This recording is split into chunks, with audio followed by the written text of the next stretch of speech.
Olá, boa noite, galera. Sejam todos bem-vindos a mais uma live com a professora Patrícia Doblinski. Eu vou recebendo vocês que estão chegando aqui ao vivo comigo e você que vai assistir essa live gravada, seja bem-vindo e fica à vontade para adiantar um pouquinho o vídeo e ir direto pro conteúdo, tá bom? Que nesse momento eu vou recebendo a galera por aqui. Oi Marília, boa noite, tudo bem? Marília chegando por aqui, a Rita também. Vamos lá, vamos tentar acenar para essa galera. O Instagram anda meio de mau humor comigo, gente. Eu não consigo acenar, olha só. Mas tá tudo bem. Vamos lá, vamos chegando, vamos puxando a cadeira, ouvindo a nossa música, a música do nosso evento, né? Quem participou aí do nosso evento lá no mês de novembro, foi um evento incrível. Deixa eu contar uma coisa para vocês. Em janeiro teremos novidade. Teremos mais um evento muito especial com a abertura de inscrições para uma nova turma do Método ID. Isso mesmo. Você que está aguardando para ingressar no Injetáveis Descomplicados, em janeiro tem turma nova. Então vai aproveitando o conteúdo por aqui, vai curtindo o conteúdo. Tem muita coisa boa aqui no Instagram, no meu canal do YouTube, porque em janeiro a gente vai ter um super evento e no final dele eu abro as inscrições para a nova turma do Injetáveis Descomplicados. A Mara chegou por aqui, a Márcia também, a Tamara. Olá, sejam bem-vindos, galera. Deixa eu tentar acenar aqui para vocês. Vai puxando a tua cadeira, porque a live de hoje é bem bacana. E na live de hoje, nós vamos dar continuidade àquela série Tudo que você precisa saber para aplicar. E hoje a gente vai conversar sobre a beta-30, tá? A beta-30 é um medicamento bastante aplicado em farmácias e drogarias. Quero aproveitar e perguntar para vocês que estão aqui comigo se vocês aplicam muito beta-30. Coloca aí nos comentários para eu saber se vocês aplicam. Lembrando que a beta-30 é o dipropionato de betametasona mais o fosfato de sódico de betametasona. Então nós temos aí a associação de dois anti-inflamatórios esteroidais bastante importantes, utilizados para tratamento de diferentes patologias, tá? E que só deve ser aplicado em farmácia com prescrição médica. E eu sempre vou frisar muito isso aqui com vocês. Galera chegando por aqui, oi Dani, tudo bem? Genoveva, boa noite. Vai chegando, Tereza Perrude, tudo bem, Tereza? Que bom te ver por aqui. Puxa a cadeira, pega o teu bloco de notas, a tua caneta, que vai rolar muito conhecimento, tá? Então vamos lá, eu quero honrar o tempo de vocês e a gente já vai entrando de cara no conteúdo. Coloca pra mim aí nos comentários. Vocês aplicam beta-30? Alguém aí já aplicou beta-30 na farmácia, no posto de saúde? Conta pra mim nos comentários, vai colocando aí. A beta-30, então, como eu ia dizendo, é um anti-inflamatório esteroidal muito importante, fabricado pelo laboratório Eurofarma, e nós temos esse fármaco podendo ser administrado por diferentes vias, tá? Intramuscular, intraarticular, periarticular, intradérmico, intralesional, pode ser feito direto na lesão, e intramuscular é a via mais comumente utilizada e prescrita para farmácias e drogarias, tá certo? Importante lembrar que vocês não devem fazer nem a beta-30 e nem qualquer outro medicamento sem a prescrição médica. A aplicação de um injetável sem prescrição médica constitui uma infração, porque, de acordo com a RDC 44 da Anvisa, nós podemos administrar em farmácias e drogarias medicamentos que não sejam de uso exclusivo hospitalar e que sejam prescritos pelo profissional médico. Lembrando também que todos os injetáveis que vocês forem fazer, vocês precisam preencher a declaração de serviço farmacêutico, e eu tenho trabalhado muito isso aqui com vocês. Nós já conversamos por diversas vezes sobre a importância da declaração de serviço farmacêutico. tendo em conta que essa DSF veio substituir o antigo livro de registro de injetáveis. Então, há tempos atrás, nós tínhamos o livro de registro de injetável. Hoje não tem mais, não existe mais. Eu até soube aqui pelo Instagram, né? Teve seguidor que trouxe isso para mim, que no município onde essa pessoa atua, a vigilância sanitária ainda cobra o livro de registro de injetável. Então, assim, acaba sendo redundante, não há necessidade, tendo em vista que a RDC trouxe a DSF. E a DSF, ela vai ter todas as informações do médico prescritor, do paciente e também do medicamento, inclusive para permitir rastreabilidade do medicamento. Então, se você registra tudo direitinho, não há necessidade de se ter também o livro de registro de injetáveis, tá? Mas vamos lá. Então, a via mais utilizada que vocês vão usar bastante é a intramuscular em farmácia, e aí a gente começa a entrar naquele dilema, tá, prof, intramuscular, mas eu vou aplicar onde? Porque o médico vai colocar na prescrição, aplicar intramuscular, ou ele vai colocar beta-30 IM, ou ele vai colocar só beta-30 e não vai dizer se é intramuscular. E aí, quando chega lá, na hora do vamos ver, no campo de batalha, você tem que tomar decisões. Então, onde é que você vai aplicar? Você vai aplicar no deltoide, no glúteo, no ventroglúteo, no vasto lateral da coxa, onde você vai aplicar. Então, o objetivo dessa live de hoje é a gente falar disso tudo. Então, primeiro a gente vai conversar um pouquinho das indicações, das contraindicações, dos aspectos gerais do medicamento, e aí a gente foca aqui na parte de aplicação, que vocês sabem que é a maior ênfase que a Prof. Patrícia sempre traz aqui para vocês, porque eu quero que você esteja preparado para o mercado de trabalho, porque eu quero que você domine a aplicação de injetáveis, que você saiba fazer isso com segurança, com confiança, para você fazer esse atendimento de uma forma única, exclusiva, para fidelizar o seu paciente, cliente na farmácia, na clínica, na UBS, mas também para atender uma necessidade do mercado de trabalho, porque hoje, se você vai para o campo de batalha, se você vai trabalhar numa farmácia, você tem que saber fazer uma injeção, minha gente. Você que está aí, que é farmacêutico, estudante de farmácia, atendente de farmácia, técnico de farmácia, técnico de enfermagem, você tem que saber fazer.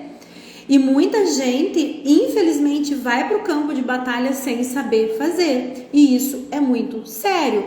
Se você está aqui hoje nessa live, você é calouro, você é novo, nunca assistiu uma live da Prof. Patrícia, coloca aí nos comentários que eu quero saber. Coloca lá, hashtag veterano se você já é veterano por aqui, hashtag calouro se você é calouro, porque eu quero saber se tem muita gente nova por aqui. Aplicar o injetável é uma coisa extremamente séria e importante. Não é simplesmente aspirar a substância de uma ampola e mandar ver no tecido, no músculo do paciente. Você tem que estar preparado para o que pode acontecer depois, você tem que saber onde aplicar, como aplicar, e você tem que saber de todas as intercorrências que podem acontecer. Não é tão simples assim. Se você lesionar um nervo no momento da aplicação, você pode trazer sérios prejuízos para o seu paciente, como, por exemplo, paralisia de membro, dificuldades de movimentação. Então, é muito importante, e eu tenho demonstrado muito para vocês aqui na produção de conteúdo, o quanto esse serviço farmacêutico é importante, é essencial e precisa ser feito com muita responsabilidade. E o quanto este serviço farmacêutico de aplicação de injetáveis agrega valor à farmácia, agrega valor aos procedimentos prestados ali, porque eles trazem para o paciente um serviço que é essencial. Eu acabei desviando um pouquinho, né? Parei de falar da beta-30, vim falar aqui do quanto esse serviço é essencial, porque eu acho muito importante bater nessa tecla, galera. A gente tem muitas farmácias que não aplicam injetáveis, muitos profissionais que se recusam a aplicar injetáveis, e é muito importante que vocês enxerguem a oportunidade que existe com o serviço farmacêutico de aplicação de injetáveis, que é um serviço essencial. Imagine a situação do teu paciente que sai da consulta médica, se dirige a uma farmácia para comprar aquele medicamento e lá ele descobre que aquela farmácia não faz aplicação, é um serviço essencial. O paciente ele não vai no hospital para tomar uma injeção, ele vai até a farmácia para fazer aqueles injetáveis, tá certo? Faz sentido o que eu tô dizendo? Isso. Que a Paulinha disse, acho tão perigoso fazer isso em farmácia. Por que perigoso, Paula? De forma alguma. É um serviço farmacêutico muito importante. Existe risco? Existe. Por isso o profissional tem que estar preparado. Por isso o profissional tem que ter um bom método, porque ele tem que fazer bem feito. Então, Paula, eu não sei se você é nova por aqui, eu sempre digo aqui para a galera que me acompanha, se você não sabe fazer, não se meta a fazer, não faça. Ai, eu não sei fazer a trilha em Z, então não aplique contraceptivo na sua paciente. Porque se você não usar a trilha em Z, vai ter refluxo do contraceptivo, vai ter perda de eficácia terapêutica e ela pode vir a engravidar. Vocês estão me entendendo? Se você não sabe fazer no ventroglúteo, não se meta a fazer. Se você não sabe aplicar injetáveis com segurança e confiança, não faça antes de estar devidamente treinado e habilitado.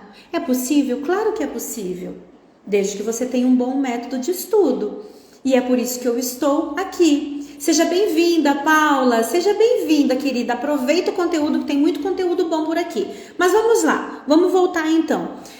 Vocês que são novos, então já deu para perceber que a Prof. Patrícia é apaixonada por esse assunto. Eu respiro isso, tem muito conteúdo aqui no meu Instagram e eu faço isso tudo porque eu gosto, porque eu trabalho com isso há mais de 20 anos e porque eu desenvolvi um método que é o método ID, do Injetáveis Descomplicados, que ajuda você a dominar a aplicação de injetáveis com segurança, com confiança e é uma necessidade tua, do mercado de trabalho e é uma necessidade dos nossos pacientes. Aproveita aí para curtir a live, gente. Curte.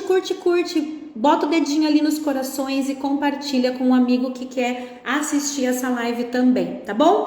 Vamos lá então, vamos voltar para a beta 30. Então a gente está falando aqui de um anti-inflamatório esteroidal, muito aplicado em farmácias e drogarias, só deve ser aplicado mediante a prescrição médica. Geralmente em farmácia você vai fazer a via intramuscular, já a gente vai conversar sobre o melhor local para fazer, e ele é um medicamento que está na forma de uma suspensão, então ela é uma suspensão homogênea, branca, você vai ver no frasquinho que é uma suspensão branca, não é transparente, ela é branca, leitosa, tá? O que vocês estão escrevendo ali? Não tô dando conta de ler, gente. Espera só um pouquinho. Na aplicação sem ser em trilha em Z, sempre ocorre refluxo do anticoncepcional. Com certeza. Gente, esse é um assunto muito polêmico, tá? Podemos marcar uma live para falar só de trilha em Z e anticoncepcional. Contraceptivo, qualquer hormônio tem que fazer trilha em Z, moçada. Se vocês não fizerem trilha em Z, vai voltar, vai refluir, vai escorrer no bumbum da paciente, tá certo? Tá errado, não pode escorrer, não pode voltar, não pode perder. Faça só um raciocínio bem rápido. Se você vai aplicar Perlutan, Mesigina também, tem 1 ml. Se escorrer 0,3, você está perdendo 30% da dose. 30% da dose não será absorvida, não vai atingir concentração plasmática, você vai prejudicar a biodisponibilidade e a eficácia terapêutica. E aí eu vejo muitos profissionais perdendo noite de sono. Ai meu Deus, eu apliquei um contraceptivo, ficou escorrendo, eu fiquei lá enxugando o bumbum da minha paciente com algodão. Não pode, tá errado.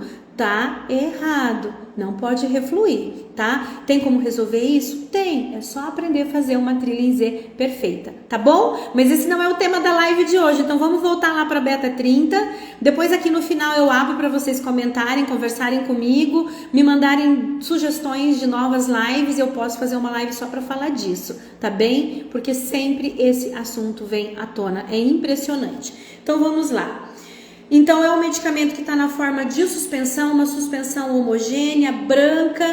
A ampola é isenta de qualquer partícula estranha, então sempre que você vai aplicar um injetável, você deve observar muito bem as características do injetável para ver se não tem nenhuma partícula estranha, se você não está vendo nada de diferente ali nessa substância. Você vai fazer um leve movimento, você pode colocar a ampola assim, ó, entre as suas mãos e fazer esse movimento aqui, para promover uma homogeneização e uma boa mistura das partículas que estão ali, para quando você aspirar 100% do que está dentro da ampola, tá?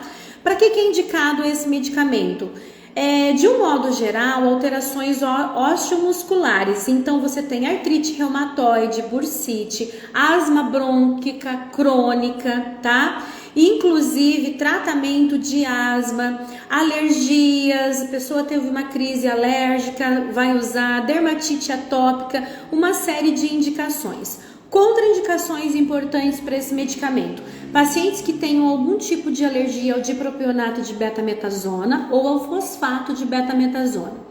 É muito importante a anamnese que deve ser feita antes da aplicação de injetáveis. Vocês que já me seguem por aqui e já me viram falando de anamnese e de declaração de serviço farmacêutica, vocês sabem o quanto é importante fazer uma boa anamnese do paciente antes da aplicação. Então tem gente que fala para mim: prof, mas para que ficar fazendo anamnese? O médico já não prescreveu?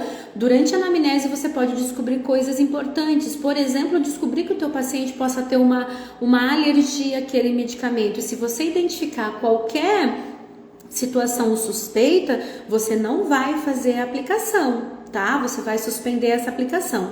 Então a anamnese é muito importante para saber se ele já teve alguma alergia, assim como é importante olhar nos olhos do paciente, conversar, explicar o procedimento. Eu sempre estou falando disso aqui com vocês, porque quando você vai fazer uma injeção, você tem que dizer para ele, dizer para ela: olha, quando eu for fazer a aplicação, se você sentir qualquer coisa de diferente, qualquer coisa que fuja ao normal, eu preciso que você me diga.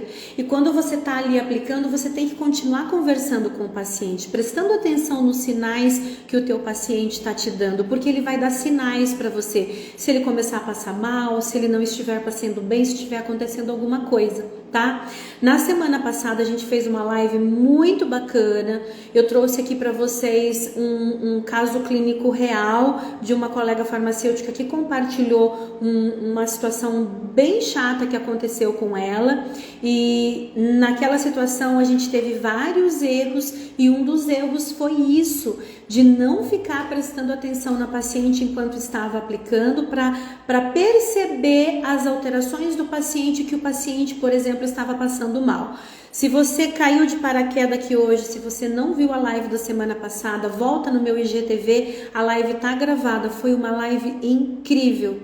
Inclusive eu agradeci muito essa seguidora que trouxe esse caso à tona e que permitiu o compartilhamento da experiência dela, claro, de forma anônima, para permitir que outras pessoas aprendessem, porque quando a gente erra, a gente tem que aprender com os nossos erros, tá certo? Aprender para crescer e evoluir cada vez mais. Então vamos lá. Então, muito importante, tá? Conversar, saber de possíveis alergias, prestar muita atenção no paciente durante todo o período de aplicação. A posologia, geralmente, ela é individualizada e você vai seguir a posologia prescrita pelo médico. Interações medicamentosas. Aqui a gente tem algumas interações importantes que eu quero citar para vocês. Muita gente chegando por aí, bem-vindos, bem-vindos. Quem tá chegando por aí agora, puxa a cadeira que tem muito conhecimento por aqui, tá? Se a beta-30 for utilizada concomitantemente, né, com fenobarbital, rifampicina, fenitoína ou efedrina,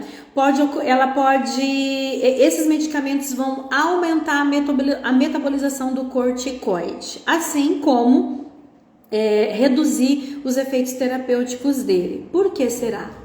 Vocês têm uma ideia?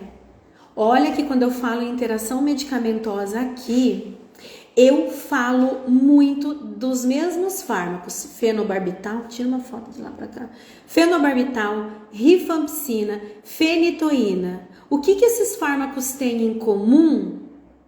Que eles podem aumentar o metabolismo do corticoide e reduzir os efeitos terapêuticos. Alguém arrisca? Alguém aí arrisca um palpite? Quem aí gosta de uma farmacologia? Conta pra mim. Ninguém quer arriscar? Todos esses fármacos, eles têm em comum o fato de serem indutores enzimáticos. A gente já falou disso por aqui. O que o indutor enzimático faz? O indutor enzimático, ele aumenta a atividade das enzimas microsomais hepáticas. Então, os indutores enzimáticos, eles fazem com que... Olha o que apareceu. Voltou a gente? Vocês estão me ouvindo? Apareceu uma mensagem aqui agora pedindo para mim atualizar o software do telefone. É mole? No meio da live. Estão me ouvindo? Estão, né? Tá tudo ok. Então vamos lá. Os indutores enzimáticos aumentam a síntese das enzimas microsomais hepáticas, citocromo P450. Quando eu aumento a atividade das enzimas do citocromo, então o que aquelas enzimas vão fazer? Essas enzimas vão trabalhar mais rápido, vão biotransformar o fármaco mais rápido, logo os efeitos terapêuticos vão diminuir, tá? Então os efeitos terapêuticos diminuem. Só que aqui é uma interação medicamentosa descrita na literatura, só que geralmente o paciente vai fazer esse tratamento com esse medicamento, no caso a beta-30, por um curto período. Você não vai ter prejuízos assim tão grandes, tá? Mas é importante a gente prestar atenção nisso. O uso concomitante desses corticoides que estão na beta-30, junto com diuréticos depletores de potássio, por exemplo, furosemida, vão aumentar a hipocalemia. Então, aí o médico tem que ficar de olho, porque eu vou ter diminuição dos níveis plasmáticos de potássio no sangue, tá? Então, o médico tem que ficar de olho nisso. Mas uma coisa que mais me chama a atenção aqui e que você que está atendendo o paciente na farmácia deve ficar atento é que esses corticoides, eles vão, se associados com glicosídeos cardiotônicos como a digoxina, eles podem aumentar o risco de intoxicação digitálica. Então, você aumenta a possibilidade de que o teu paciente tenha arritmias e intoxicação digitálica. E aí, quais são os sintomas de intoxicação digitálica? A gente tem muita interação medicamentosa com medicamentos digitálicos e vários alertas para o profissional ficar prestando atenção de sintomas, de sinais que podem me indicar que esse paciente está tendo uma intoxicação digitálica, inclusive para eu alertar e encaminhar o meu paciente para o médico, né? Então ele vai ter alterações neurológicas, como por exemplo, confusão mental, a xantopsia. Xantopsia, gente, é uma alteração visual onde tudo que o paciente olha, ele enxerga da cor amarela, tá? Isso se chama xantopsia. E isso é ocasionado pelo fato dele estar tendo essa intoxicação pelo digitálico. Então, se o paciente começar a se queixar desse tipo de coisa, liga o pisca-alerta, epa, ele tá com intoxicação digitálica. Vou ter que pedir para o meu paciente procurar o médico dele, tá? Ainda sintoma de intoxicação por digitálico, fraqueza, e a nível cardiovascular, ele pode ter taquicardia ou bradiarritmias, tá? A nível gastrointestinal, o paciente tem anorexia, náusea, vômito e dor abdominal. São todos sintomas de intoxicação digitálica, tá certo? O que acontece aqui, e aí eu vou perguntar de novo para vocês, porque agora entrou mais gente aqui na live. Vocês aplicam beta-30? Me conta se é só com prescrição. Será que a galera tá aplicando só com prescrição? Tá? Existem muitas interações medicamentosas, existem interações medicamentosas se o teu paciente for diabético, porque no caso do diabético pode ser necessário um ajuste na dose de insulina ou do hipoglicemiante oral. Então eu quero chamar a atenção de vocês para não aplicar sem prescrição médica, tá? Reações adversas comuns. Dispepsia, muito comum, o paciente ter aquela sensação de má digestão, e são reações muito raras, estrias, hematomas, reação de hipersensibilidade, que é a própria anafilaxia, tá? O que a Elianai falou ali? Na maioria das vezes não o quê? Na maioria das vezes não é com prescrição, é isso que você quis dizer?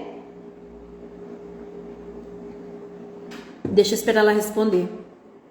Não façam, gente, nem beta-30, nem qualquer outra coisa sem prescrição, tá? Então você pode ter estrias, hematomas, reação de hipersensibilidade, acne, urticária, sudorese exagerada, rush cutâneo e às vezes hiperemia de face e pescoço após a aplicação. Inclusive, há pouco tempo, uma seguidora mandou para mim no direct: prof, eu apliquei uma beta-30 e a paciente começou a se queixar muito de um calorão e ela ficou com a face bem avermelhada. Tá lá na bula, tá descrito na bula que é uma reação que pode acontecer. Então é muito importante vocês estarem checando, verificando a bula dos medicamentos. A galera que tá no método ID teve como bônus, a última turma que entrou, um checklist do Mão Boa. E esse checklist do Mão Boa traz uma lista dos principais medicamentos aplicados em farmácia, com todas essas dicas, com todas essas informações importantes que ele deve saber e que ele deve dominar. Porque é complicado você guardar tudo, guardar o que acontece para cada medicamento. Então você tem ali um checklist de fácil utilização na sala de aplicação. Tá, vamos agora então para as dicas para aplicação. A Elianai respondeu ali, né, que aplica sem prescrição. Fica aí a dica da prof. Patrícia. Não faça sem prescrição. Se você aplicar um injetável sem prescrição e o teu paciente tiver um mal súbito ou uma anafilaxia, se ele for a óbito, foi você que matou. Foi você que provocou, você não tinha prescrição. A primeira coisa que vão te questionar: cadê a declaração de serviço farmacêutico? Cadê a prescrição do médico? Então, ter a prescrição é uma segurança para o profissional. Anteriormente, aqui, quando a gente começou a live, uma pessoa colocou que era muito perigoso fazer injeção em farmácia, né? Se a gente for ficar com medo, a gente não vende nada, nenhum comprimido em farmácia, porque todos os medicamentos podem causar reações adversas. Todos eles, não só por via parenteral, mas por via oral também. Então a gente não pode ficar píssico. Eu tenho que agir eticamente, fazer as coisas corretamente. E se eu aplico com prescrição, e se houver uma intercorrência, e se o meu paciente tiver uma anafilaxia, e se ele for a óbito, eu tinha uma prescrição, aconteceu uma fatalidade, e eu vou ficar tranquila, porque estava prescrito, podia ter acontecido com qualquer pessoa. Mas vocês concordam comigo que a situação é totalmente diferente da pessoa chegar lá na sua farmácia, você fazer a sua anamnese, instituir ali uma terapia e aplicar sem prescrição? Oi Marcela, tudo bem? Olha aí, chegando uma mão boa por aqui, como é que você tá? Beleza? Vamos lá então. Ela não deve ser utilizada por via intravenosa, tá? Ou por via subcutânea. Então, você vai aplicar por via intramuscular, mas acidentalmente, você que vai aplicar acaba fazendo com que essa medicação fique na tela subcutânea. Sabe quando? Quando você escolhe a agulha errada. Aí entra em ação as maquetes da prof. Patrícia. A galera que já é veiaco por aqui, como diz a minha amiga Dai, né? Que já é veiaco, que já é veterano, já conhece essa maquete, tá? Presta atenção aqui. Imagina que eu tenho aqui as camadas de tecido, tá? A epiderme, em azulzinho eu tenho a tela subcutânea, em amarelo o músculo, onde eu vou aplicar a beta-30. Se eu aplicar a beta-30 com uma agulha 25/7, por exemplo, a agulha precisa chegar no músculo, tá? É uma injeção intramuscular. Num paciente magro, uma agulha 25/7 chega. Agora, se eu tiver este paciente aqui com uma espessura de tecido adiposo muito maior do que esse, a agulha que eu aplico aqui não dá para aplicar aqui. Faz sentido, pessoal? Então, se eu pegar a mesma agulha 25/7, essa é uma agulha 25/7, É uma agulha que tem 2,5 centímetros de comprimento por 7 milímetros de diâmetro. 7 milímetros é o tamanho do orifício que tem dentro da cânula da agulha, por onde o líquido vai passar, tá? Então, se eu usar a mesma agulha neste paciente, eu vou tirar a parte de baixo da minha esponja para vocês verem que não tem agulha aqui, ó. O medicamento chega no músculo? Responde para mim se ele chega no músculo. Chega, Rafa.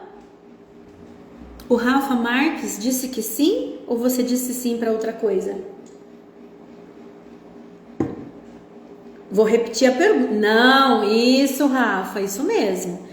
A agulha que você usa para aplicar nesse não pode ser a mesma agulha para aplicar nesse. Por quê? Porque os pacientes têm constituições anatômicas diferentes.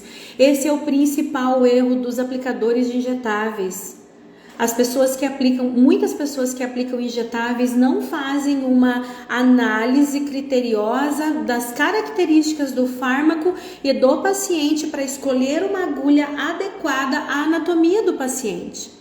Então, lá na bula da beta 30 diz que ela não pode ficar no tecido subcutâneo e a pessoa fala, ai, mas eu não apliquei no subcutâneo, eu fiz intramuscular. Só que se você usou uma agulha curta, meu bem, você não fez uma intramuscular, você aplicou no tecido subcutâneo, tá? E aí, não pode. Não pode porque a bula deixa muito clara que ela deve ser administrada por via intramuscular profunda. Por quê? Porque ela provoca atrofia tissular local.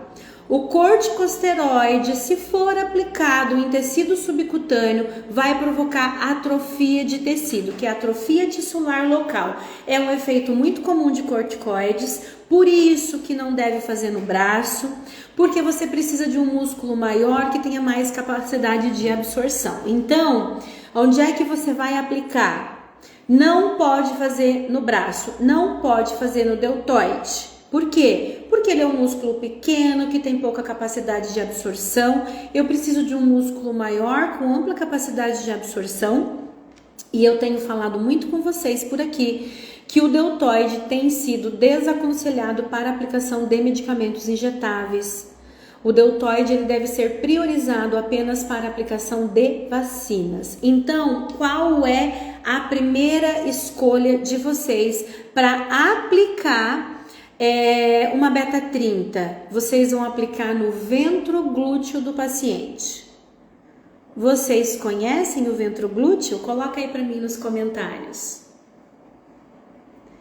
Paciente mais gordinho, você vai usar uma agulha maior, pode ser uma 30 por 7, pode ser uma 40 por 12, vai depender da anatomia dele, tá? Vai depender da anatomia dele. Deixa eu mostrar aqui pra vocês. Ó, galera que tá aqui há mais tempo já conhece o meu cardápio de agulhas. Deixa eu mostrar aqui pra vocês.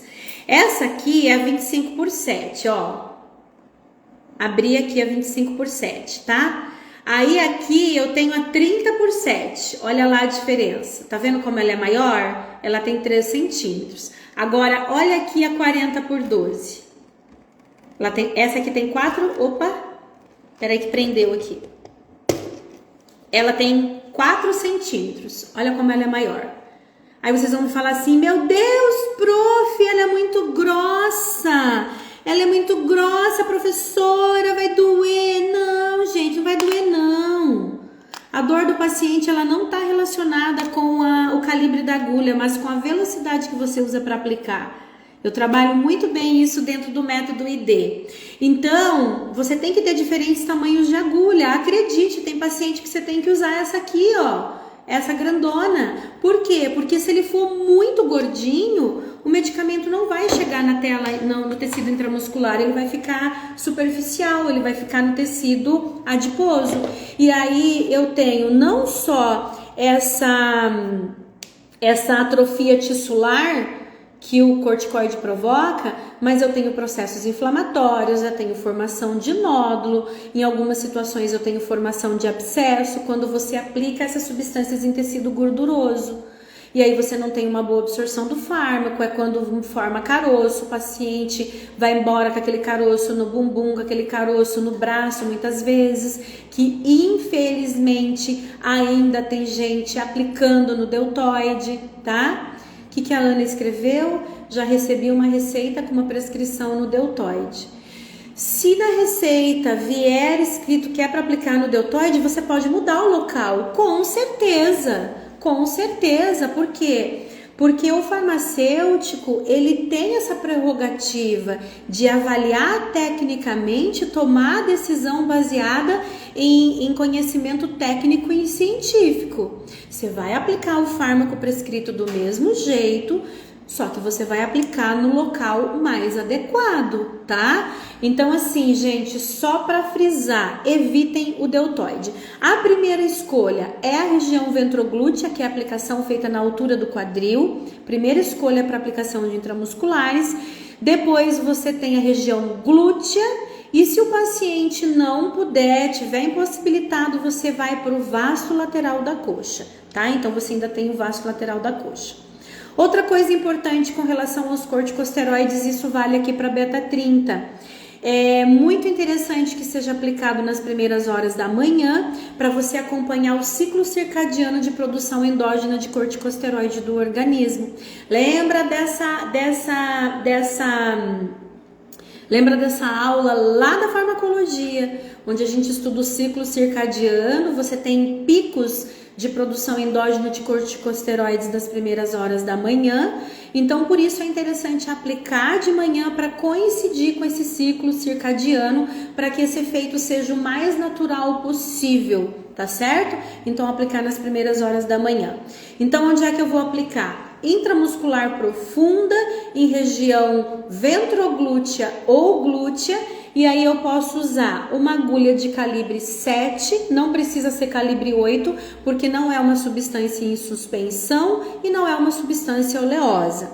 Eu uso agulhas mais calibrosas quando eu tenho uma substância, por exemplo, uma ceftriaxona, uma penicilina ou um hormônio que precisa ter um calibre maior para o líquido fluir. Você pode usar calibre 7, agora o tamanho da agulha vai depender do paciente. Eu recebo muita dúvida na caixinha, as pessoas mandam situações assim muito específicas. Prof, posso usar a agulha 25/7 para aplicar tal coisa? O calibre eu consigo responder com certeza, mas o tamanho não, porque o tamanho depende da anatomia do paciente. Se você é uma mão boa da aplicação, se você domina a aplicação de injetáveis, você vai avaliar a anatomia do seu paciente. A maioria das pessoas nunca pararam para observar a anatomia de paciente, que dirá ter à sua disposição diferentes tamanhos de agulha para aplicar uma injeção, tá? Por quê? Porque as pessoas não param para avaliar isso. E depois elas não entendem por que o paciente fica com caroço na bunda, por que o paciente vem com nódulo, por que fez um monte de nódulo ali, por que o medicamento não fez efeito direito. Então, uma coisa errada vai levando a outras coisas erradas e aí vai virando uma bola de neve. Por isso que eu sempre digo, quem já me acompanha aqui há um tempo, né, já ouviu muito esse discurso. A aplicação de injetáveis é uma soma de fatores, é um processo. Começa lá com a acolhida do paciente, olhar ele nos olhos, chamá-lo pelo nome, fazer uma boa entrevista, uma boa anamnese, entender o teu paciente, escolher a agulha certa, escolher a seringa para fazer a aplicação, saber aspirar, saber reconstituir, saber onde vai aplicar, onde é que está passando o nervo, onde é que eu tenho que furar. É um processo. Então tudo tem que ser amarradinho, perfeitinho, certinho. Se você tem um bom método, você vai fazer, você vai tirar de letra, tá? Então eu posso usar aqui uma seringa de 3 ml, tranquilamente, porque é só 1 ml que você vai aplicar. Então você vai ter 2 ml de sobra na seringa para você aspirar. Por favor, gente, aspirem sempre. Prof, o que você está falando? Quando você vai aplicar o injetável no paciente, você introduz a agulha na pele dele, você precisa puxar o êmbolo e ficar de olho aqui, ó, no canhão da agulha para observar se você pegou vaso. Sempre aspire, sempre aspire. Por quê? Porque se você aplicar no vaso, você vai ter problema. Você pode ter abscesso, você pode ter microembolia, você pode ter uma série de prejuízos, tá certo? Então, sempre aspire. Então, uma seringa de 3 ml é suficiente, calibre 7 é suficiente para aspirar e aplicar. Outra dica importante, troque a agulha no momento de aplicar. Porque quando a gente vai fazer a aspiração da medicação, inevitavelmente a ponta da agulha, que é o bisel, vamos lá olhar o bisel, deixa eu botar bem pertinho aqui, ó. Ai, vocês vão conseguir ver? Olha lá, a abertura da agulha, que é o bisel, ele toca na parede do frasco ampola e isso vai tirando o silicone que protege esse bisel, isso vai estragando o corte, estragando a ponta da agulha e a gente costuma dizer que ela vai ficando rombuda e isso vai fazer a injeção doer pra caramba quando você introduzir na pele do paciente. Então é por isso que eu sempre aconselho e ensino a trocar a agulha no momento de aplicar. A sensação dolorosa do teu paciente vai ser menor, tá? Então vamos lá. Trocar a agulha, puxar o êmbolo sempre para ver se pegou vaso. E ainda falando da técnica, você pode e deve usar Trilin-Z. Veja bem, depois que você aprende o objetivo de se utilizar uma Trilin-Z e a importância de usar uma Trilin-Z, você percebe que ela é ideal para qualquer medicamento que tu vai aplicar. Por quê? Porque quando eu uso Trilin-Z, eu faço uma manobra na pele do meu paciente para evitar refluxo de medicação, mas melhor do que isso, eu garanto precisão de dose, porque o medicamento vai ficar depositado lá no fundo do músculo do meu paciente e não vai ter refluxo da medicação. Oi Marinéia, tudo bem? Mais uma mão boa chegando por ali, mais uma aluna do Método ID. Oi querida, tudo bem? Que bom ver você por aqui. Sabe, gente, eu tenho muitos alunos no Método ID, mas tem alguns alunos que a gente marca muito, porque são geralmente os alunos que mais interagem comigo lá na plataforma da Hotmart. Me manda dúvida direto, me manda pergunta direto, tá sempre ali trocando figurinha comigo. Isso é maravilhoso, muito bom. Tá certo? Então, você pode e deve usar Trilin-Z, tá? A Trilin-Z, se você puder... E claro que você pode, depois que você aprender, você deve padronizar ela como padrão aí na tua farmácia, no teu posto de saúde, na clínica. Use Trilin-Z para tudo que você for fazer. Porque você sempre vai ter precisão de dose, você sempre vai evitar Manda um oi para Barbacena. Oi, galera de Barbacena. Beijo para vocês. Beijo, beijo, beijo para a galera de Barbacena, tá? Você evita refluxo de medicação e precisão de dose. Então, você não vai usar só quando vai aplicar um hormônio. Inclusive, para aplicar a beta-30. Para aplicar qualquer substância, você vai usar, tá? Outros detalhes importantes que eu ainda não falei, né? Aplicar lentamente. Lembra que eu falei ali da agulha? Mostrei aquela agulha bem calibrosa e falei para vocês que a dor do paciente não está relacionada com o calibre da agulha, mas sim com a velocidade que você aplica. Você tem que aplicar continuamente e lentamente. Como assim, prof? Você não pode, por exemplo, fazer isso aqui, ó. Tem gente que vai fazer injeção e quando a agulha tá lá na pele do paciente, a pessoa faz assim, ó. Aplica um pouquinho e para. Aplica um pouco e para. Aplica um pouco e para. Não pode. Não é assim, tá? Não é assim que vocês devem fazer. Quando você for aplicar, você deve introduzir a agulha na pele num golpe firme e você vai aplicar lentamente e continuamente, tá bom? Lembra da buchinha da Prof. Patrícia. Grava essa imagem aí na tua cabecinha. Lentamente e continuamente, porque se você ficar aplica e para, o paciente sente mais dor. Então vocês percebem que é uma soma de fatores? É uma soma de fatores que lá no final vai fazer com que você faça uma aplicação única, perfeita. Teu paciente nunca vai esquecer. Teu paciente vai contar para todo mundo.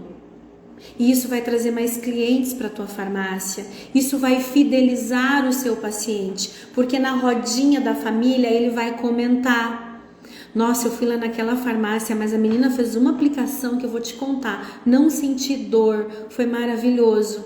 E ele vai contar. E quando alguém precisar de algum serviço, de quem que ele vai lembrar? Daquela farmácia que foi comentada na roda de conversa. Assim como vão comentar quando você fizer qualquer bom atendimento. E vão comentar quando você fizer um atendimento ruim também. Então a gente tem que tomar muito cuidado com aquilo que faz, porque se você faz com capricho, se você faz bem feito, você está plantando e você vai colher lá na frente. Quem planta coisa boa, colhe coisa boa. Tá? Quem planta coisa boa, colhe coisa boa, tá certo? E aí, outro ponto muito importante que eu ainda não citei é o rodízio. Sempre fazer o rodízio dos locais de aplicação. Então, vamos supor que o teu paciente vai fazer 3. Você não vai aplicar tudo de um lado só do bumbum dele.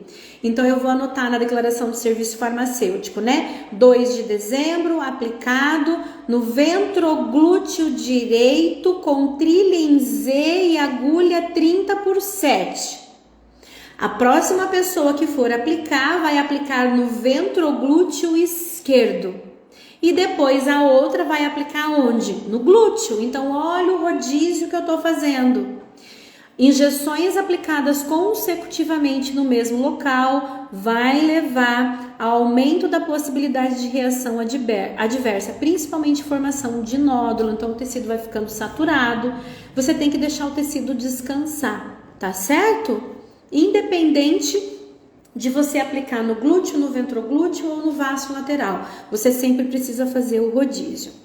E aí você vai anotar tudo na declaração de serviço farmacêutico do paciente. Nessa declaração de serviço farmacêutico você já anota a data da próxima aplicação. Se você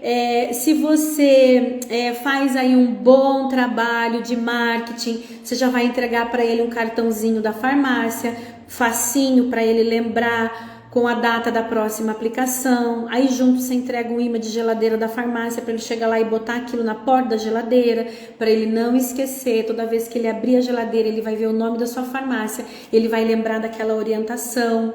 Uma coisa tá amarrada na outra, tá? Uma coisa vai tá amarrada na outra. O que a Michele tá dizendo? Prof, adorei teu curso, já apliquei uma injeção no ventroglúteo, gratidão pelos ensinamentos. Obrigada, Michele. Você é aluna do método ID? Me diz aí, Michele, porque eu tenho muito aluno, eu não lembro do nome de todo mundo, tá?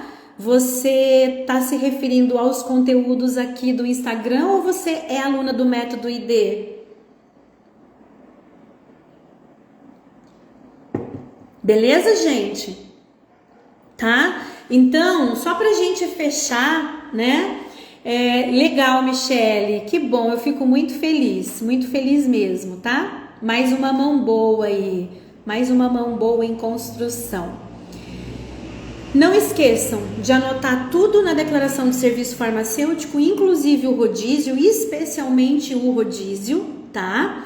Porque isso vai nortear o trabalho da equipe e da próxima pessoa que vai aplicar o injetável, porque hoje o paciente pode ter vindo e tomado com você.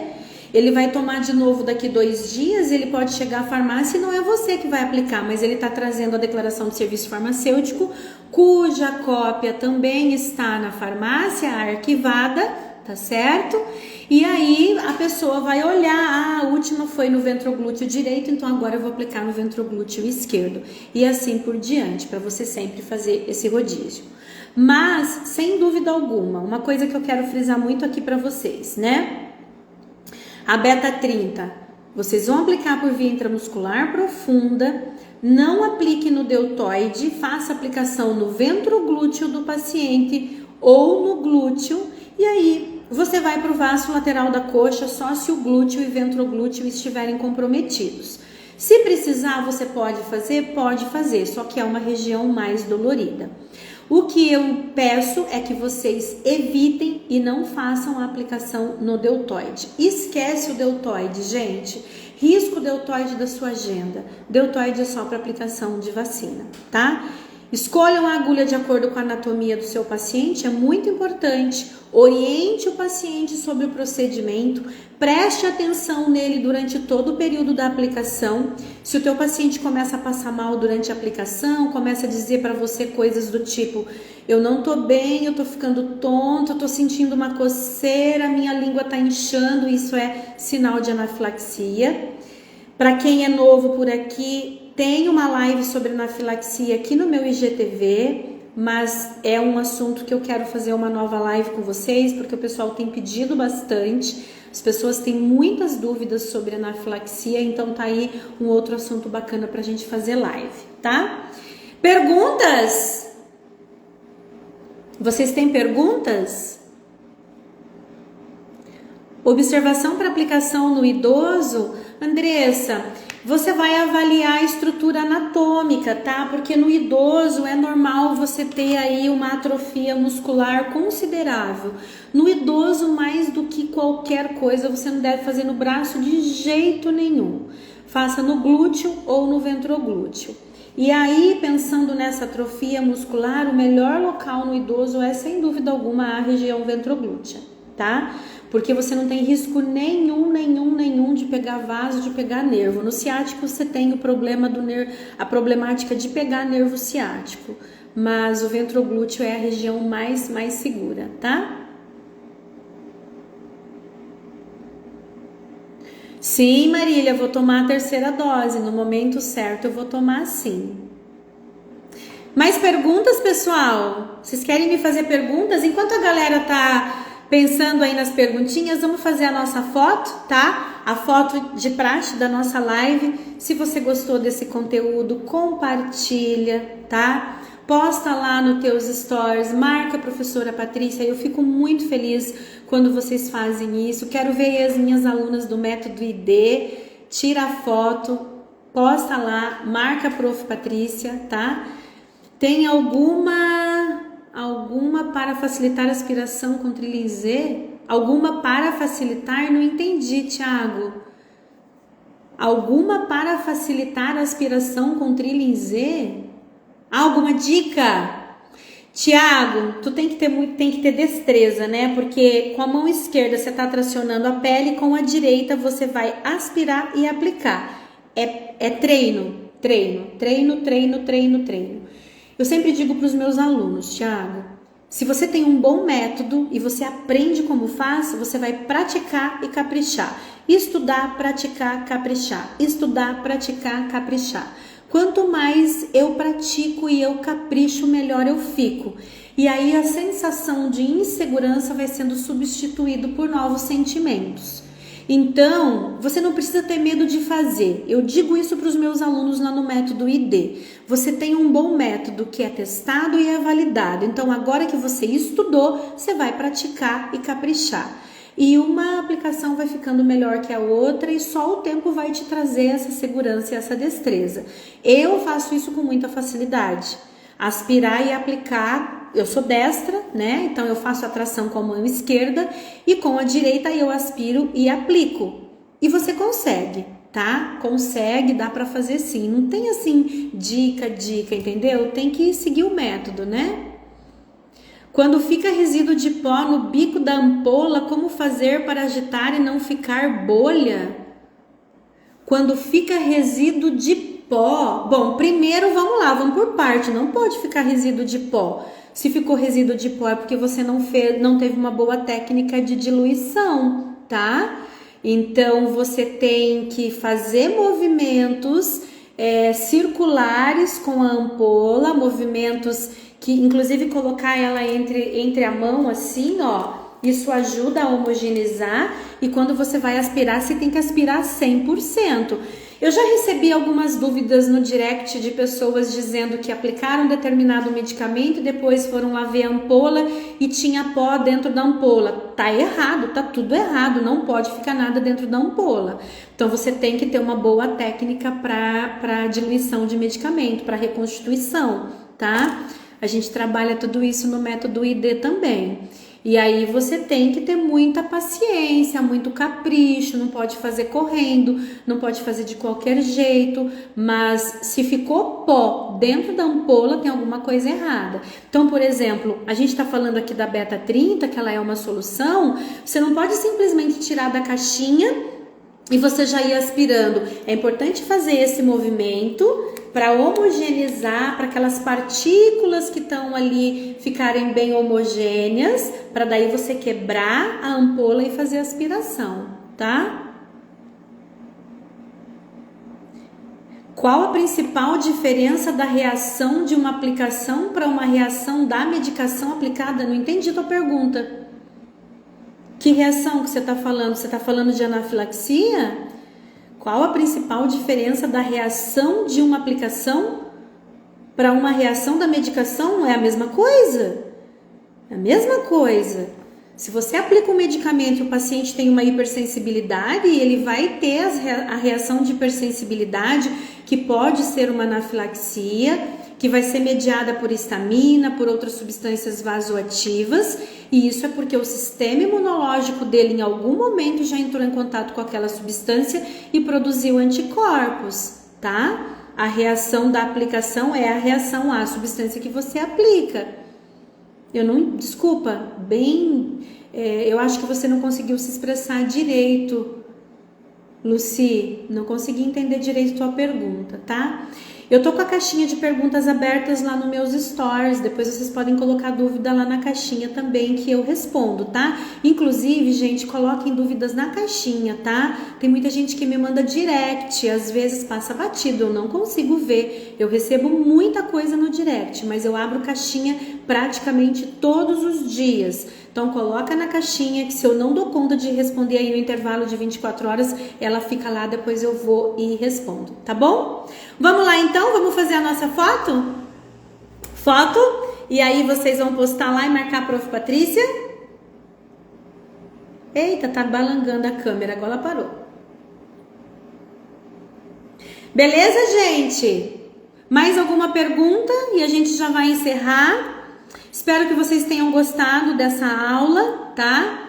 Em breve a gente volta com mais um medicamento nessa série aí, tudo que você precisa saber para aplicar. A gente já trabalhou alguns fármacos importantes aqui e outros virão pela frente, tá? Continue acompanhando os meus conteúdos aqui no Instagram, no meu canal do YouTube. Quem não conhece o canal do YouTube, dá uma olhadinha aqui nos links do meu perfil. Ali tem um link, você vai direto pro meu canal. Aproveita para se inscrever, porque aí você sempre vai ser lembrado quando tiver um vídeo novo sendo publicado, tá bom? Um beijo grande para vocês, obrigada pela participação. Espero que vocês tenham gostado da live, tá certo? Bom final de semana para vocês, fiquem com Deus e até a próxima. Até mais, gente!